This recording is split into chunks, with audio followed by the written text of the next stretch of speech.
Այսինքն մենք ապրում ենք մի իրականությունում, որտեղ մեզ պետք են տղամարդիկ, որ մեզ պաշտպանեն այլ տղամարդկանցից։ Իսկ ինչու աղջիկները իրենց չեն կարող պաշտպանել կամ չեն ուզում պաշտպանել։ Մարտարվեստների գնալ օրինակ։ Տեսեք, նույն եթե մենք խոսենք օրինակ բռնաբարության մասին, բռնաբարությունը դա սեքսի մասին չի, բռնաբարությունը դա ուժի եւ իշխանության կիրառման մասին է։ Այսինքն ես կարող եմ դա անել եւ ես անում եմ։ Նույն հարբեցող տղամարդու օրինակը եթե բերենք, տղամարդը հարբում է, ինքը չի գնում իր, չգիտեմ, ուժեղ հաղթանդամ հարևանին ծեծի, ինքը գալիս է եւ ծեծում է իր կնոջի եւ երեխաներին։ Բայց ինձ թվում է տրամաբանական է, տենց էլ պետքա լինի ու բնության մեջ երբեք բանը նապաստակը չի փորձում հարձակվել առյուծի վրա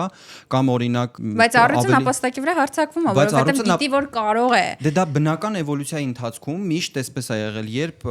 որևէ պրիմատ, որևէ էակ բնության մեջ գոյություն ունեցող դիտարկում է իր հնարավորությունները որևէ ֆիզիկական կոնֆլիկտի մեջ մտնելուց առաջ, որովհետեւ մտածում եմ որ կարող է, բայց եթե իմանար որ չի կարող, ինքը չէր անի այդ բռնությունը։ Եթե թեքվանդո տիրապետային բոլոր կանայք ու մի հատ թևից քաշեին այդ դեպքում ինքնապաշտպանության շրջանակներում եթե բռնությամբ պատասխանենք, գուցե եւ գիտեմ, բայց հիմնականում հոգեբանական շոտ խորը խնդիրներ են թաքնված այս ամեն ինչի տակ ու բռնությունը դա մի օրում չի լինում, բռնությունը ինքը փակ շրջանակ է, սկսվում է որոշակի հոգեբանական կախվածությամբ, հետո գալիս է տնտեսական կախվածությունը,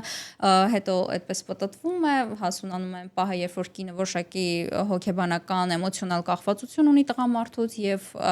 դրա հետևանքով կինը կարող է տարիներ շարունակ չկարողանալ դուրս գալ բռնությունից։